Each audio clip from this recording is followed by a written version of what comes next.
계십니다. 항상 기뻐라. 쉬지 말고 기다라. 범사에 감사라. 이는 그리스도 안에서 너희를 향하신 하나님의 뜻이니라. 성령을 소멸치 말고 열을 맺지 말고 범사에 헤아려 좋은 것을 취하고 악은 모든 모양이라도 버리라. 평강의 하나님이 너희를 온전히 거룩하게 하시고 너희 온 영과 혼과 몸이 우리 주 예수 그리스도 강림하실 때 흠없이 보존되기를 원하노라. 너희를 부르시는 이는 미쁘시니 또한 이루시리라고 말씀하고 있습니다. 항상 우리가 주 안에서 모든 것이 각 지체가 되어서 합력하여 선을 이루시고 이 시간도 은혜 받는 시간이 되시기를 바랍니다. 말씀의 제목은 신성한 성품에 참여하는 고난의 증인. 신의 성품에 참여하는 고난의 증인이라고 해도 되겠습니다. 여러분, 예수님의 제자 중에 수석 제자는 베드로입니다. 그래서 예수님의 제자를 소개할 적에 최우선으로 선두에 서는 것은 베드로입니다. 그리고 12번째 배신자, 항상 배신자로 기록되는 것이 가룟 유다입니다. 베드로는 성경책에 베드로 전서와 베드로 후서를 기록하였습니다. 베드로는 원래 학문이 없는 어부였으나 하나님의 성령을 받고 기탄 없이 말을 잘할 수뿐만 아니라 또한 이렇게 좋은 글을 성령의 감동하심으로 기록하였습니다. 이 베드로전서와 베드로후서는 각기 내용이 이렇습니다. 베드로전서는 그리스도의 고난에 참여하는 자입니다. 그래서 우리가 베드로전서를 읽으면 베드로전서의 고난이라는 단어가 많이 나옵니다. 그래서 베드로를 고난의 증인이라고, 고난에 참여하는 자는 복이 있다고, 애매히 고난을 받아도 참고 견디면 또한 그것이 우리에게 은혜가 된다는 것을 우리에게 가르치고 있습니다. 의를 위하여 고난을 받으면 목자장 예수께서 나타나실 때에 시들지 않은 영광의 멸류관을 얻는다고 베드로전서에 기록되어 있습니다. 그러므로 이 은혜에 굳게 서라고 우리에게 가르치고 있습니다. 베드로후서는 베드로전서가 그리스도의 고난에 참여한 자이면 베드로후서는 신의 성품에 참여하는 자라고 기록되어 있습니다. 그래서 우리가 베드로후서를 처음부터 끝까지 읽으면 거기에는 신의 성품에 참여한 자로서 은혜와 평강이 더욱 많은 것은 주 예수 그리스도의 지식에 자라가라는 것입니다. 그래서 신의 성품에 참여하는 고난의 증인이라는 제목으로 주 예수 그리스도의 은혜와 그리스도를 아는 믿음으로 우리가 살펴보려고 합니다. 그래서 이번 주에는 베드로 전서와 베드로 후서를 읽으시기를 바랍니다. 그래서 오늘 설교를 듣고 베드로 전서에는 이런 내용이 있고 베드로 후서에는 이런 내용이 있다는 것을 우리가 쉽게 이해하고 설명이 될 수 있을 줄로 믿습니다. 그러려면 우리가 베드로가 어떻게 예수님을 만나고 베드로가 어떤 성경을 가지고 베드로가 무엇을 잘못하는지 베드로가 어떻게 돌이켜서 또한 성령을 받고 사도가 되었는지 왜 베드로 전서에는 이렇게 기록되어 있고 베드로 후서에는 이렇게 기록되어 있는가를 우리가 살펴야 하겠습니다. 첫 번째, 베드로는 물고기 잡는 어부였습니다. 베드로의 직업은 갈릴리 해변에 사는 어부였다는 것입니다. 예수님께 부르심을 받은 대표적인 사람 베드로 베드로의 동생 안드레, 그리고 같은 이웃에 사는 야고보, 요한, 이 네 사람은 어부였다는 것입니다. 그래서 첫 순위에서는 이 네 사람, 베드로, 안드레, 야고보, 요한, 그 중에 제일 앞에 서는 것은 베드로입니다. 이 베드로는 물고기를 잡아서 생계를 유지하는 가난한 어부였습니다. 어부라 거친 바다에서 잔뼈가 굵어 이 베드로는 성격이 급하고 불같았습니다. 그러나 부지런한 어부였습니다. 얼마나 부지런한지 밤이 맞도록 그물을 던졌습니다. 아침이 되어 돌아올 때에 그 안에는 빈배였습니다. 밤새도록 그물을 던지는 그런 부지런한 것을 우리에게 보이셨습니다.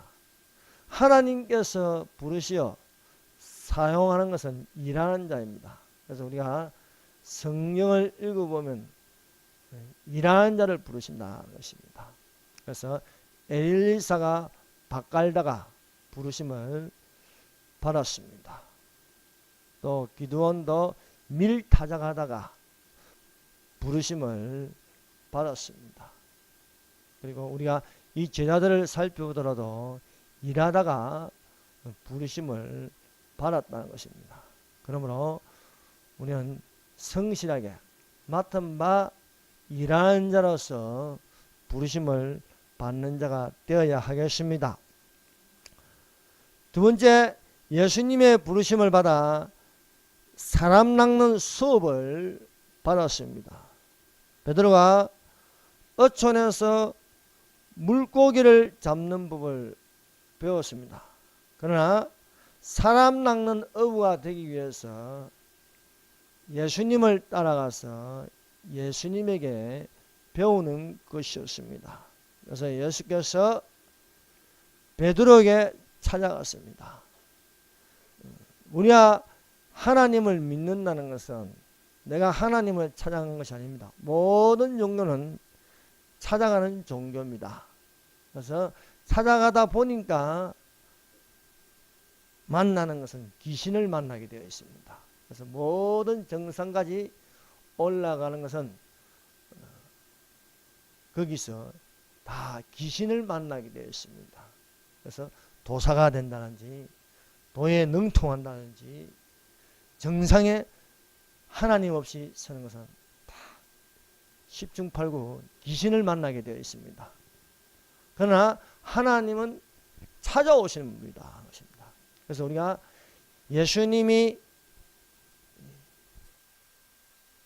제자들을 찾아가셔서 부르셨습니다. 그래서 예수님이 베드로에게 나를 따라오라.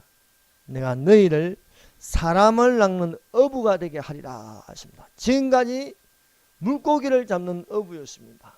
근데 예수님께서 찾아오셔서 말씀하시는 것은 사람을 낚는 어부가 되게 하리라 말씀하셨습니다. 그래서 사람을 낚는 어부가 되기 위해서 그물을 버려두고 예수님을 따라갔습니다. 그렇습니다. 내가 원하는 것을 위하여 사는 것은 세상 아무것도 없는 빈 마음의 배가 되는 것입니다. 베드로가 밤이 맞도록 수고하였으나 얻은 것이 없습니다. 그러나 말씀에 의하여 내가 그물을 내리리다. 깊은 데로 가서 그물을 던지는 말씀을 듣고 베드로가 깊은 데로 가서 그물을 던지니까 그물이 찢어질 정도로 많은 물고기를 낚을 수가 있었습니다. 그렇습니다. 사랑하는 성도 여러분, 생명 있는 하나님의 말씀을 듣고 우리가 순종하여 말씀에 의지하여 움직일 때에 내 마음에는 비어있는 것이 아니고 진리의 말씀으로 가득 찰 수 있음을 믿습니다. 여러분 안에 탐욕이나 분노나 정오나 미움이나 욕심이나 원수 맺는 것, 이런 걸로 가득 차 있으면 그것은 비어있는 마음이 되는 것입니다. 그러므로 아무리 세상에서 열심히 학문을 가지고 있고 철학을 가지고 있고 종교를 가지고 있어도 끝에 생을 마감할 적에는 무라는 것입니다. 아무것도 없는 것이 됩니다. 비어있는 마음이 되는 것입니다. 그러나 예수님을 믿는다는 것은 우리 속에 베드로가 깊은 데로 가서 그물을 던지는 것처럼 우리 안에 가득한 진리로 가득한 하나님의 사랑이 가득한 것으로 될 줄로 믿습니다. 그러므로 내가 원해서 하는 것이 아니라 예수님이 원해서 그 하는 소원을 심는 자가 되어야 하겠습니다. 내 안에 내가 있으면 안 되는 것입니다. 그래서 자기를 부인하고 자기 십자가를 지고 나를 따르라고 말씀하고 있습니다. 그러므로 여러분 중심에 예수님이 계셔야 하겠습니다. 내가 사는 것은 내가 아니요 믿음으로 사는, 예수님을 믿는 믿음으로 사는 것이 되어야 할 줄로 믿습니다. 세 번째, 베드로는 배신자의 경험을 하였습니다. 예수께서 고난받기 전에 예수께서 베드로에게 예언하였습니다. 오늘 밤 닭 울기 전에 내가 3번 나를 부인하리라 말씀하였습니다. 그러나 베드로는 결코 그런 일이 없을 것이라고 하였습니다. 내가 주와 함께 죽을지언정 주를 부인하지 않겠다고 맹세하였습니다. 그러나 베드로는 예수님이 붙잡혀 갔을 때에 숨어 있다가 어떤 사람이 베드로를 발견하고 너는 예수와 함께 있었던 그 제자가 아니냐 할 적에 베드로는 예수를 모른다고 했습니다. 또 어떤 사람이 너는 분명 예수와 함께 있었던 그 사람이 아니냐 하니까 손을 흔들면서 나는 그 사람을 모른다고 했습니다. 또 어떤 사람이 너는 분명히 예수와 함께 있었던 제자다고 하니까 그는 예수를 저주하면서 나는 모른다고 하였습니다. 닭이 울고 나서 그때서야 예수께서 자기에게 하신 말씀이 생각이 나서 심히 통곡하여 울었다는 것입니다. 이것이 무엇입니까? 내가 말하는 것은 틀렸고 예수님이 말씀하신 것은 옳았다는 것입니다. 여러분, 이 세상에 하나님을 부정하고 하나님이 보내신 예수님을 믿지 않는 것이 옳다고 생각하십니까? 그러나 분명한 것은 내가 말하고 내가 생각하는 것은 틀렸다는 것입니다. 예수께서 가라사대 내가 곧 길이요 진리요 생명이니 나로 말미암은 자는 아버지께로 올 자가 없느니라고 말씀하고 있습니다. 그러므로 예수님이 말씀하시는 것이 길입니다. 예수님이 말씀하신 것이 생명 있는 말씀입니다. 말씀이 우리를 살리십니다. 예수님이 말씀하시는 것이 길이요 진리요 생명이니 우리가 예수님을 통하여서 아버지께로 갈 수 있는 것입니다. 그러므로 이 세상에서 가장 옳게 바르게 말씀하시는 분은 예수님이십니다. 그러므로 부처가 말하는 거나 또 마호메트가 말하는 거나 공자가 말하는 거나 소크라테스가 말하는 거나 거기에 그 모든 것들은 생명 있는 말씀이 될 수가 없는 것입니다. 우리가 살아있는 예수님을 믿는 자가 되어야 합니다. 이는 모든 사람들은 이 땅에 잠시 있다가 떠나가 버린 것입니다. 오직 어제나 오늘이나 영원토록 살아계신 하나님은 예수님밖에 없습니다. 또한 이런 예수께서 우리가 따라간다는 것은 고난에 참여하는 자가 되어야 할 것입니다. 사랑하는 자들아, 너희를 연단하려고 오는 불시험을 이상한 일 당하는 같이 이상히 여기지 말고 오히려 너희가 그리스도의 고난에 참여하는 것으로 즐거워하라. 이는 그의 영광을 나타나실 때에 너희로 즐거워하고 기뻐하게 하려 함이라. 베드로전서 4장 12절에서 13절입니다. 그래서 베드로전서에 이 베드로가 이 책을 기록하는 목적이 여기 있는 거야. 나는 그리스도의 증인인데 고난의 증인이다. 그리스도의 고난에 참여하는 자이다. 의를 위하여 핍박받는 자는 복이 있는 것처럼 의를 위하여 핍박받는 자는 복이 있다고 또한 우리에게 가르치고 있는 것이 바로 베드로전서입니다. 그래서 우리가 베드로전서를 읽어지게 고난이라는 단어가 몇 개 나온지 체크하면서 한번 읽어보십시오. 그래서 처음부터 끝까지 베드로는 어떤 사람인가, 고난의 증인이었다는 것을 우리에게 가르쳐주고 있습니다. 네 번째, 베드로에게 다시 찾아오신 예수님이셨다는 것입니다. 베드로가 예수님을 만난 것은 물고기를 잡는 업으로 있을 때에 밤새도록 그물을 던져서나 잡지 못하고 아침이 되어 그물을 씻을 때에 예수님께서 베드로의 배에 오셔서 배 띄우기를 조금 육지에서 뛰기를 부탁하시고 배에서 예수께서 무리들을 가르쳤습니다. 아침이 되었을 때 베드로가 얼마나 피곤했습니까? 그럼에도 불구하고 베드로의 배에서 예수께서 말씀으로 가르치니까 그 말씀이 비어있는 마음에 예수님의 말씀이 들어가는 것이었습니다.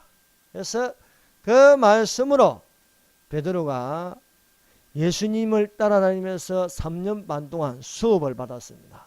사람 낚는 어부의 수업을 받았습니다. 그러나 베드로는 수업을 받았음에도 불구하고 예수님을 모른다고 하였습니다.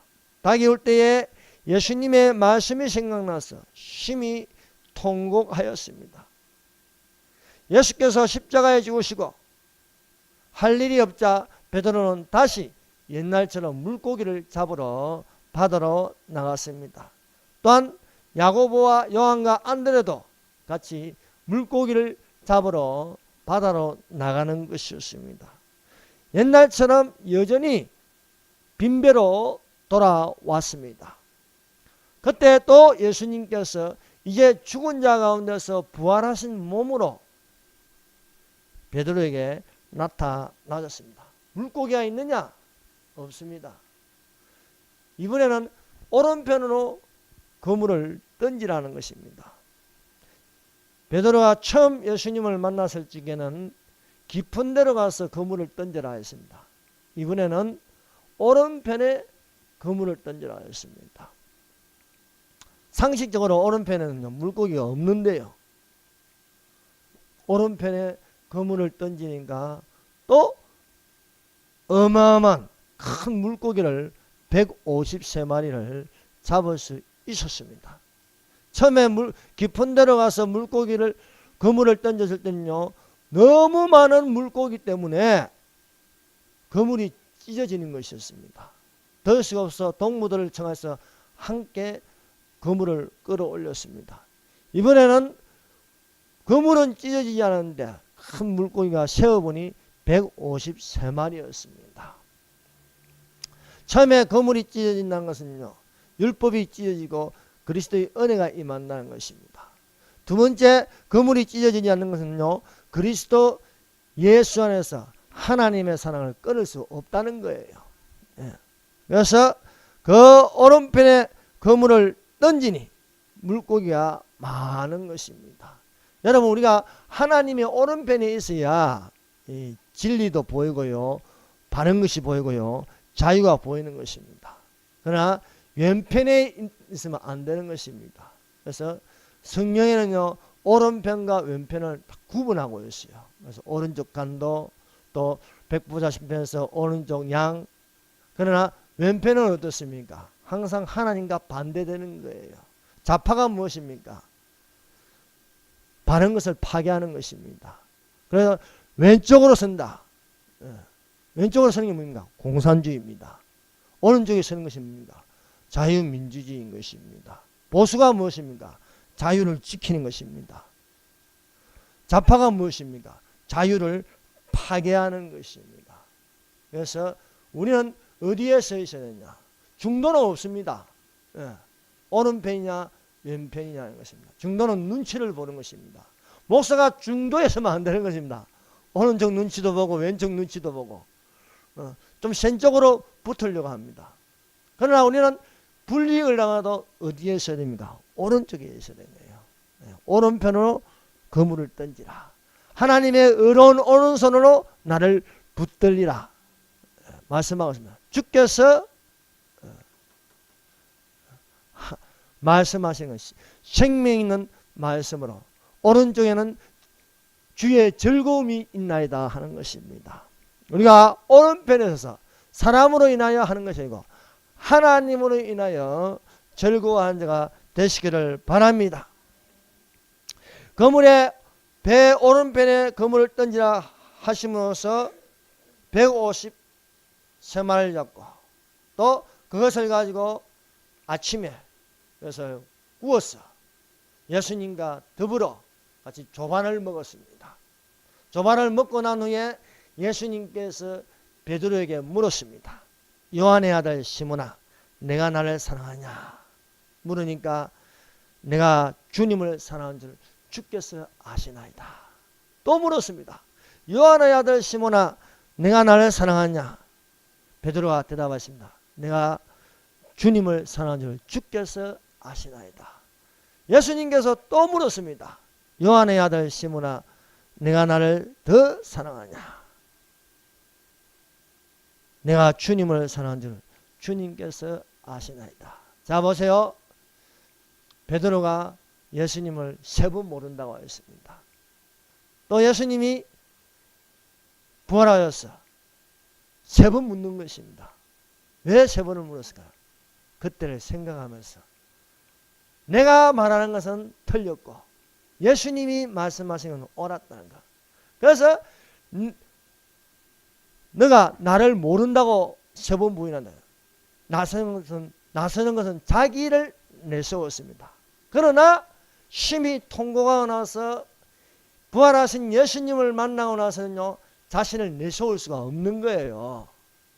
이제는 예수님을 내세우는 겁니다. 내가 주님을 사랑한 줄, 내가 주님을 사랑합니다 아니고 내가 주님을 사랑한 줄 주님께서 아십니다. 그래서 주님의 이름을 높이는 겸손을 보였다는 것입니다. 그러므로 우리가 항상 내가 예수님 앞에 서면 안 되는 것입니다. 나는 어디에 있습니까?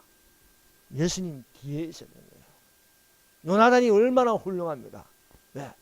무대 뒤에 있는 거예요. 무대 뒤에. 누가 나를 앞에 세워야 할 것인가? 하나님의 뜻으로 다윗을 세우고 요나단은 뒤에 서는 것입니다. 우리도 마찬가지입니다. 누가 앞에 서야겠습니까?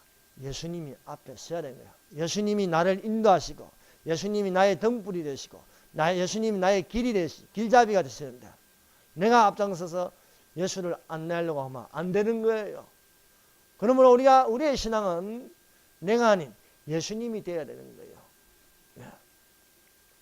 그러므로 하나님의 능하신 손안에서 겸손하라. 때가 되면 너희를 높이시라. 예수님을 앞세울 때에 하나님께서 우리를 높여 주신다고 베드로전서 5장 6절의 말씀입니다. 예수님은 이 베드로에게 물을 적에 베드로야, 내가 나를 사랑하냐? 묻지 않았습니다. 3번 질문을 하는데 요한의 아들 시몬아 했습니다. 요한의 아들 시몬아 내가 나를 사랑하냐? 요한의 아들 시몬아 내가 나를 사랑하냐? 요한의 아들 시몬아 내가 나를 사랑하냐? 물었습니다. 베드로야 나를 사랑하냐? 아니고 요한의 아들 시몬아 했습니다. 베드로는 예수님이 지어준 이름입니다. 그런데 그 이름은 요한의 아들 시몬이었다. 시몬이라는 뜻은 무엇입니까? 흔들리는 갈대입니다. 흔들리는 갈대. 바람 불면 이리 흔들고 저쪽으로 불면 저리 흔들리고. 그래서 베드로가 많이 흔들렸어요. 성령을 받기 전에는. 부활하신 예수님을 만나기 전에는 이리 흔들리고 저리 흔들리고 자기 생각대로 막 하는 거예요. 성질 나면요 칼 들고 남의 길을 잘라버리고요. 마음이 감정이 앞서가지고요. 여기에 초막셋을 지을 것인데 하나는 예수님을 위하여, 하나는 엘리야를 위하여, 하나는 모세를 위하여 짓겠나요? 자기 생각을 막 내뱉는 거예요. 그러나 흔들리는 갈대 시몬의 모습이 아닌 흔들리지 않는 바위 베드로의 모습을 볼 때에 어린 양을 맡길 수 있었다는 거예요.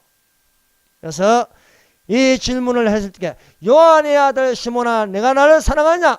이것은 베드로 속에 전에 예수님을 배신했던 것을 생각나게 하는 거예요. 네가 어떤 모습이었냐? 네가 갈대가 되었을 적에 시몬으로서 네가 행동할 때 어떤 모습이냐? 나를 배신했지 않았냐? 누가 말이 옳았냐 이거예요. 반석은 무엇입니까? 그리스도이십니다. 내 중심에 그리스도를 모시는 반석이 되어야 되는 거예요. 그래서 예수님께서 내가 주님을 사랑한 줄 주님께서 아시나이다는 3번의 고백을 듣고 예수님께서 말씀하신 건요 어린 양을 맡길 수 있다는 것입니다. 그래서 내 어린 양을 먹이라, 내 양을 치라, 내 양을 먹이라 말씀하신 거예요.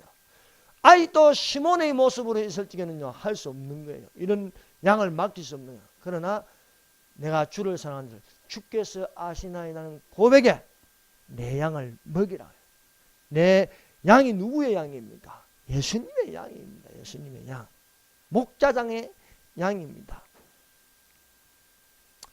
그래서 베드로가 부활하기 전에 예수님을 따라가는가? 사람 낚는 수업을 받았습니다. 부활하신 예수께서 베드로에게 찾아와서 베드로의 진정한 고백을 들을 수 있을 적에 베드로에게 최종적으로 말씀하신 것은 너는 나를 따르라 말씀하고 있습니다. 너는 나를 따르라. 이 너는 나를 따르라가 무엇입니까? 거기는 고난이 있는 것입니다. 너가 고난이 두려웠어, 고난이 무서워서 나를 피했을 적에는 나를 부인하는 거다. 오늘날 보세요. 고난을 안 받고요 축복만 받으려고 하면요 예수님 틀림없이 배신합니다. 그러나 우리가 고난에 참여한 자가 될 적에는요 예수님을 부인하지 않습니다. 5번째, 베드로는 예수께서 주시는 성령과 불로 세례를 받았습니다. 예수께서 부활하신 예수께서 감난산에서 제자들에게 분부하였습니다. 예루살렘을 떠나지 말고 내게 들은 바 아버지의 약속하신 것을 기다리라. 요한은 물로 세례를 베풀었으나 너희는 맨날이 못되어 성령으로 세례를 받으리라 하시니라. 바울이 사람들에게 말했습니다. 너희가 믿을 때에 성령을 받았느냐 말씀하고 있습니다. 여러분 우리가 신앙생활을 하면서 물세례뿐만 아니라 반드시 성령으로 세례를 받으시기를 바랍니다. 성령으로 세례를 받아야 우리가 믿음으로 굳세게 할 수 있는 것입니다. 아무리 수십 년을 목회하고 아무리 새벽 예배를 수십 년 다녀도 성령을 받지 않으면요 배신할 수 있습니다. 예수님의 제자들이요 3년 반 동안 따라다니면서 얼마나 많은 기적을 보았겠습니까? 물리로 걸어다니는 것, 500리의 기적, 죽은 자도 살리시는 예수님, 나사로야 너라. 그러니까 그런 많은 기적을 보고요, 놀라운 일들을 성경책에 기록되지 않은 것도 많이 있을 것입니다. 그것을 보고 듣고 같이 잠자고 먹고 마셨는데도 불구하고 예수님을 배신하더라는 겁니다. 왜? 너희가 믿을 때에 성령을 받았느냐. 그래서 예수님께서 성천하시기 전에 남겨주신 것이 뭡니까? 성령입니다. 성령. 우리가 예수님을 보이지 않지만은 우리 안에 예수님이 계신 걸 믿을 수 있는 것이 무엇입니까? 성령입니다. 그래서 예수님의 부탁하신 말씀대로 이 제자들이 예루살렘을 떠나지 않고 예루살렘에 있는 마가의 다락방에서 여자들과 예수님의 제자들과 예수의 아우들로 더불어 120명이 모여서 10일 동안 힘써 기도하였습니다. 사순절날 시작해서 오순절날 10일 동안 마가의 다락방에서 전혀 기도에 힘쓰더라.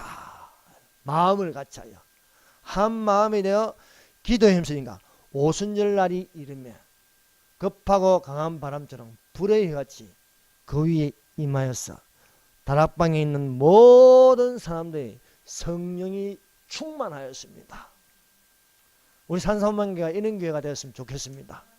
성령으로 충만해요. 여기에 모인 사람들이 다 성령이 충만하여, 이 성령은요 불과 성령으로 세례를 받는 것이었습니다. 요한은 물로 세례를 주거니와 사람은요 물로 세례를 줍니다. 제가 여러분에게 줄 수 있는 것은요 물로 세례를 주는 것밖에 없습니다. 그러나 예수님은 불과 성령으로 세례를 주시리라 말씀하셨다. 나 뒤에 오시는 이는 불과 성령으로 세례를 주리라고 세례 요한이 증거하였습니다. 그래서 마가의 다락방에 있는 제자들이 불같은 성령을 받았습니다. 불의 같이 위에 임하여서 성령을 받아서 이들은 이제는 제자가 아닌 사도가 되었습니다. 사도가 되어 그 말과 전도함이 성령의 나타남과 하나님의 능력으로 하는 것이 되었습니다. 여섯 번째, 베드로는 고난에 참여하는 고난의 증인이었다는 것입니다. 베드로전서 5장 1절을 같이 보겠습니다. 자, 베드로는요 나는 어떤 사람인가 라는 것을요 세 가지로 자기를 증거하였습니다. 베드로전서 5장 1절 다 같이 읽어봅시다. 시작. 너희 중 장로들에게 권하노니 나는 함께 장로된 자여 그리스도의 고난의 증인이요 나타날 영광에 참여할 자니라. 아멘. 자, 첫 번째는 뭡니까? 나는 함께 장로된 자라. 함께 장로. 두 번째는 그리스도의 고난의 증인이다. 세 번째는 나타날 영광에 참여할 자라 했습니다. 첫 번째, 베드로는요 자신을 나는 함께 장로된 자라. 이 장로라는 것은요 말씀을 맡은 자로 설교하고 가르치는 자입니다. 교회는요 두 가지 장로가 있습니다. 하나는 말씀을 가르치고 설교하는 자, 그것을 목사라고 합니다. 목사. 그리고 행정적인 장로가 있습니다. 봉사하는 장로. 그래서 여기서 말씀을 하는 것은 나는 함께 장로된 자는 말씀을 맡은 자로 설교하고 가르치는 자입니다. 말씀을 가진 자는 하나님이 맡겨주신 양떼를 잘 돌볼 것은 억지로 하지 말고 하나님의 뜻에 따라 가르쳐야 한다는 것입니다. 두 번째로 베드로는 자신을 나는 그리스도의 고난의 증인이라 하고 있습니다. 그리스도의 고난의 증인이 아니고 번영이나 누리려고 교만한 사람을 대적하지 않고 이승 없는 짐승정부에게 아부하여 굳세지 못한 영혼들을 유혹하여 허탄한 자랑의 말을 토하면 안 된다는 거예요. 그리스도의 정의는요 악인과 타협하지 않습니다. 고난의 정의는요 타협하지 않고, 그런데 번영이나 누리고 안전하게 가려고 해서 좌파 짐승 정부에게 아부하고 타협하면, 같이 북한 올라가자 해서 같이 북한 올라가 가지고 김일성에게 절하고 북한이 원하는 대로 막 퍼주면 됩니까 안 됩니까? 안 되는 거죠. 고난의 정의는 그렇게 할 수 없는 것입니다. 내가 불이익을 당해도 예수 그리스도를 증거해야 되지 않겠습니까? 북한에 올라가면 당연히 그리스도를 증거해야죠. 저 우상 숭배하면 안 된다. 김일성 우상 숭배하면 안 된다고 해야지요. 그게 고난의 정의 아닙니까? 고난이 무서웠어. 내게 오히려 뭔가 제재가 들어올까 봐 싶었어. 세무조사 들어올까 봐 싶었어. 겁이 나서 아부하면 안 된다는 거예요. 그러나 오늘날 대한민국의 대형교회의 모습을 보면요 참 기가 찹니다. 장로된 자로서 말씀을 가르치고 설교를 하고 가르친 자가 이 좌파 정부에게 찍소리 못하고요 따지지도 못하고 시키는 대로 하고 있습니다. 왜? 고난받기 싫었어. 불이익을 당할까 봐 그릇되게 행하는 사람들의 육체의 정욕을 그대로 따라가고 있습니다. 예수 그리스도의 고난을 하는 것보다 거짓 평화의 전도사가 되고 있다는 거예요. 그래서 어떤 대형교 목사는 동아일보하고 인터뷰를 하면서 김정은이가 내려온 것을 환영한다. 명성교회 그것은 세습이 아니고 성계다. 이런 헛소리를 하게 되는 것입니다. 이런 분들은 어떤 분들입니까? 이런 대형교회 이런 분들은요 WCC에 가입되어 있는 목사들입니다. WCC 종교다운주의라는 거예요. 종교다운주의. 종교다운주의가 무엇입니까? 다른 신들도 인정하는 거예요. 다른 종교에도 하나님이 있다는 겁니다. 불교에도 하나님이 있고 이슬람교에도 하나님이 있고 유교에도 하나님이 있고 힌두교에도 하나님이 있다는 거예요. 그래서 그 연합 행사를 하는 것이 7년마다 한 번씩 연합 행사를 하는 것이 WCC라는 것입니다. 원래 장로회가 하나인데 이 WCC 때문에 1948년도에 WCC 종교다운주의를 반대하는 것이 합동이고 이 종교다운주의를 받아들인 것이 통합인 것입니다. 그래서 통합에 속한 교회들은 WCC에 가입하고 협력하고 있습니다. 대부분의 큰 장로계 교회들은요 통합측에 속합니다. 그래서 통합측에 속하면요 사람들을 하나님의 뜻에 맞춰서 설교하는 것이 아니고 사람의 뜻에 맞춰서 설교를 하는 겁니다. 그러면 거기에 그것이 잘 이렇게 통하면은 설교 잘하는 것이 되고 좋은 것으로 들립니다. 그래서 사람들이 많이 모입니다. 그래서 어떤 운동을 하냐? 설교보다도 구제 운동을 많이 하는 겁니다. 그래서 그것이 이제 좀 더 나가면 실체가 드러나면 사회주의 운동이 되는 겁니다. 막 퍼주는 거예요. 그리고 이 세상이 잘 돼가지고 예수님이 오신다는 거예요. 그래서 공산주의로 빠지는 것입니다. 전체주의로 가는 거예요. 그것이 WCC입니다. 그래서 WCC 안에는요 공산주의 영이 들어가 있어요. 그래서 공산주의를 반대하지 않습니다. WCC 안에는요 동성애의 영이 들어갔습니다. 인권을 내세웁니다. 또 WCC 안에 환경단체 환경에 신경을 많이 씁니다. 그래서 대한민국 무슨 기관 산업하면 이 환경단체가 나타나서 다 방해하고 있는 거예요. 이런 거 다 연루되어 있습니다. 이들은요 이 WCC는요 북한에 대해서 옹호적이고 대북 지원하고 하면서 북한 인권에 대해서는요 조금 더 이야기하지 않습니다. 독재자 김정은을 위하여 기도하고 김정은을 환영한다고 하면서 정치범 수용소에 갇혀있는 20만 명의 생지옥 같은 거기에 갇혀있는 사람들에 대해서는요 조금 더 이야기하지 않습니다. 지금 정기병 수용소에는요, 최근에 나온 영화 출국이라는 영화가 있습니다. 시간 나시면 아직 하고 있으니까 한번 보시기를 바랍니다. 우파적인 영화입니다. 거기에 오길남 박사가 있어요. 오영민을 놓는가. 영화에는 오영민을 놓는데, 이 오길남 박사가 윤희상이라는 좌파, 잘 알죠? 윤희상, 세계적인 음악가이지만 빨갱이입니다. 김일성 수령동지를 존경합니다. 북한이 이상적인 국가로 소개하면서 북한에 가면은 교수직도 주고 다 가족들이 편하게 살 수 있다. 그래서 그 게임에 넘어가서 북한으로 갔습니다. 그래서 거기서 공자원에 훈련을 받아가지고 또 다른 사람을 이렇게 포섭을 하는 거예요. 그래서 이 오길남 박사가 탈출을 했지만 가족들은 북한에 남아 있었어요. 그 북한은 정치범 수용소에 갇힌 겁니다.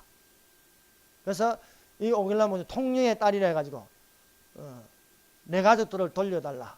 그래서 유엔이 앞장서서 조사해 보니까 아직 정치범 수용소에 아내는 죽고 두 딸은 아직 남아 갇혀 있습니다. 11살에 큰딸 11살 오혜원 11살에 갇히고 오규원 9살에 갇혔으니까 지금 30년이 지났는데 하나이는 41살, 하나이는 39살로 갇혀 있습니다. 북한에서 부르면은 이런 아이들 돌려달라고 해야 되지 않겠습니까? 그러나 거기에 대해서는 입도 뻥끗하지 않고 있습니다.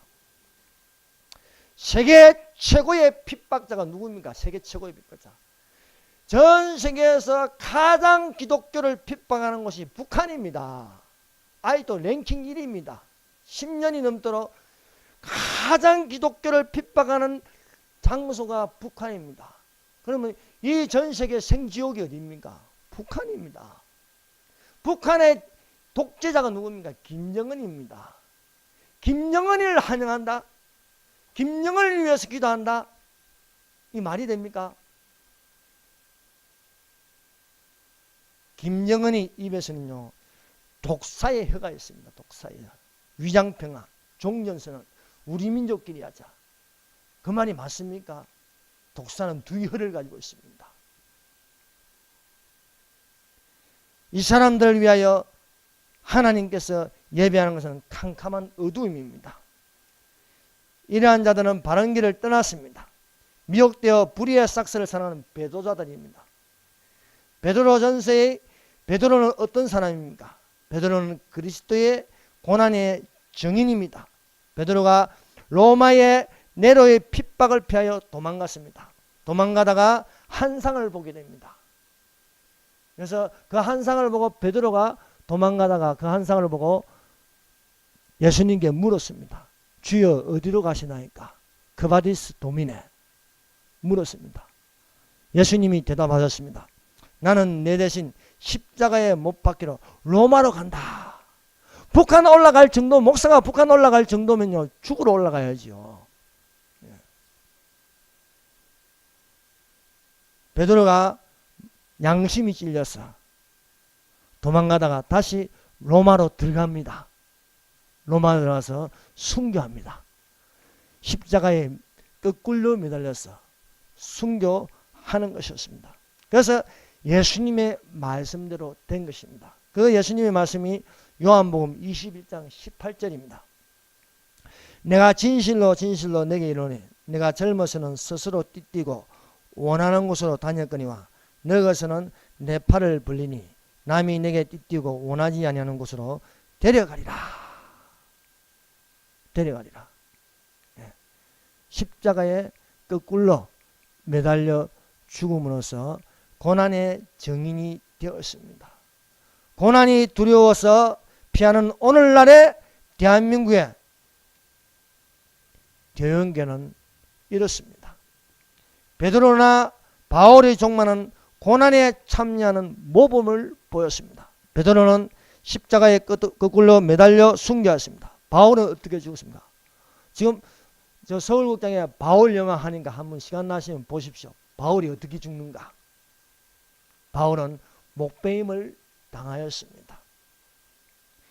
예수님의 제자들은요, 산순교를 한 사도 요한 빼고는 다 순교하였습니다. 베드로, 안드레, 야고보, 요한, 도마, 바돌로메, 알피의 아들 야고보 다 순교하였습니다. 자녀이면 또한 상속자, 곧 하나님의 상속자요, 그리스도와 함께한 상속자니 우리가 그와 함께 영광을 받기 위하여 고난도 함께 받아야 할 것이나 생각건대 현재의 고난은 우리에게 나타날 영광과 좋게 비교할 수 없도다 말씀하고 있습니다. 7번째, 베드로는 신성한 신의 성품에 참여하는 자다 합니다. 신의 성품에 참여하는 것은 오직 주 구주 예수 그리스도의 은혜와 그를 아는 지식에 자라가는 것입니다. 베드로전서는 고난에 참여한 자, 고난의 증인입니다. 베드로후서는 신의 성품에 참여한 자라는 것입니다. 베드로가 처음 예수님을 만났을 적에 예수 그리스도의 은혜와 그리스도를 아는 지식이 얼만큼 자랐겠습니까? 그리스도의 초보였습니다. 베드로가 예수님의 제자가 되어 3년 반 동안 사람 낚는 수업을 받았습니다. 수업을 받았지만 고난이 닥치니까 예수님을 모른다고 했습니다. 그러나 통곡한 베드로에게 예수께서 다시 찾아오시는 은혜를 있게 하였습니다. 예수 그리스도를 아는 지식이 예전과 달랐습니다. 그리스도의 초보에서 벗어나 장성한 자까지 자라가는 것이었습니다. 베드로가 성령을 받고 나서 유대인에게만 성령을 주시는 것이 아니라 이방인 고넬료의 집에도 성령을 주시는 지식을 가지게 되었습니다. 베드로는 고난이 두려워 예수님을 배신하였으나 통곡하여 돌이켰을 때에 예수님의 은혜와 예수님을 아는 지식을 전하는 사람 낚는 어부가 되었습니다. 베드로가 네로의 핍박을 피하여 도망하다가 만난 예수님을 통하여 고난을 피하지 않고 고난을 받아들이는 것입니다. 여러분, 만일에 예수님께서 이 세상에 하나님께서 예수님 인간의 모습으로 오셔서 고난을 피했다면 우리는 어떻게 되겠습니까? 우리는 생명은 없는 것입니다. 예수께서 고난을 받으셨기 때문에 우리가 있는 것입니다. 정말 예수님은 그 고난이 힘들었어요. 어마어마한 고통입니다. 할 수만 있으면 피하게 하여 주셔서. 그러나 나의 원대로 마오시고 아버지의 원대로 되게 하여 주셔서. 닥치는 고난이 얼마나 힘들었든지 기도를 안 할 수가 없는 거예요. 받아들일 수 있는 준비가, 그것이 바로 겟세마네 동산에서 땀이 핏방울처럼 떨어지는 기도였어요. 얼마나 기도를 세게 했는지 땀이 떨어지는데, 여러분, 기도도 노동입니다. 기도도 세게 하면요 땀이 나요. 땀이 더워요. 근데 예수님의 기도는요 땀이 핏방울이 되는 거죠. 땀이 떨어지는데요 피가 나오는 거예요. 피가 핏방울이 툭툭 떨어지는 거예요. 여러분, 너무 세게 하면요 여기 땀이 나는 게 피가 줄줄 나와요. 피가. 예수님이 피가 나와서 날이 셀 때야 이제는 받아들일 수 있어서 고난의 십자가를 질 수 있는 거예요. 그 고난의 십자가는요 내 죄가 있고 내 저주가 있고 내 가난이 있고 나의 모든 질병이 그 안에 포함되어 있는 것입니다. 예수께서 그가 찔리면 우리의 허물을 내며 그가 상하면 우리의 죄악을 내며 그가 징계를 받으면 우리가 평안을 누리고 그가 채찍에 맞으면서 내가 나음을 입었도다 말씀하시는 것입니다. 베드로가 말합니다. 너희가 그리스도의 이름으로 치욕을 당하면 복이 있는 자로다. 영광의 영 곧 하나님의 영이 너희 위에 계시겠습니다. 베드로후서는 신의 성품에 참여한 자가 되기 위해서 은혜와 그리스도를 아는 지식에 자라갈 것을 당부하고 있습니다. 그래서 베드로후서 1장 5절, 베드로후서 3장, 베드로후서는 1장에서 3장까지 되어 있습니다. 자, 3장 18절. 1장에는요 예수 그리스도를 아는 지식을 가지라고 말하고 있고, 여전히 그 결말도 예수 그리스도를 아는 지식에 자라가라고 우리에게 당부하고 있습니다. 한번 읽어봅시다. 시작. 오직 우리 주 곧 구주 예수 그리스도의 은혜와 그를 아는 지식에서 자라가라. 영광이 이제와 영원한 날까지 그에게 있을지어다. 기도하고 있습니다. 그러므로 너희가 더욱 힘써 너희 믿음의 덕의 지식을, 지식의 절제를, 절제의 인내를, 인내의 경건을, 경건의 형제회를, 형제회의 사랑을 더하라. 이런 것이 흡족하게 하는 것입니다. 그러므로 주 예수 그리스도를 아는 지식에 게으르지 맙시다. 이런 것으로 열매 맺는 자가 되어야 되는 거예요. 이런 것이 뭡니까? 믿음, 덕, 지식, 절제, 인내, 경건, 형제회, 사랑이라는 거예요. 이런 것이 없는 자는 맹인이요 옛죄가 그대로 있고 깨끗하지 못한 자입니다. 그러므로 더욱 힘써 부르신가 택하심으로 굳게 하여 행함으로 언제든지 실족지 말아야겠습니다. 이같이 하면 우리 주 예수 그리스도의 영원한 나라에 들어감을 넉넉히 우리에게 주시는 것을 믿습니다. 기도하겠습니다. 이 시간에 오늘 말씀을 들었습니다. 이 말씀을 가지고 다 같이 기도하십시다.